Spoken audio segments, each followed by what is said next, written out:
কি বন্ধু, একবার ট্রায়ালে গেছো, বাদ পড়েছো, আবার নিজেকে বুঝিয়ে আবার দ্বিতীয়বার ট্রায়ালে গেছো, আবারও তুমি বাদ পড়েছো।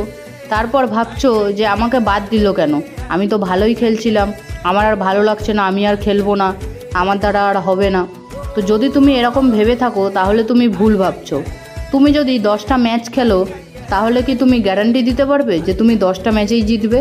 আর যদি 10টা ম্যাচে না জিততে পারো তাহলে কি তুমি খেলা ছেড়ে দেবে? দেবে না তো, বরঞ্চ পরের ম্যাচটা জেতার জন্য আরও বেশি করে চেষ্টা করবে। সেরকমই কোনো ট্রায়াল থেকে বাদ গেলে আবার নিজেকে আরও ভালোভাবে তৈরি করো। যদি তুমি 100বারও বাদ যাও তাহলে আবার নেক্সট ট্রায়ালটা আবারও ভালো করে দাও। যদি না সিলেকশান পাও তাহলে আবারও ট্রায়াল দিয়ে যাও। যতক্ষণ না তুমি সিলেকশান পাচ্ছ ততক্ষণ তুমি তোমার চেষ্টাটা চালিয়ে যাও। দেখবে একদিন তুমি তোমার ধৈর্য আর পরিশ্রমের ফল ঠিকই পাবে।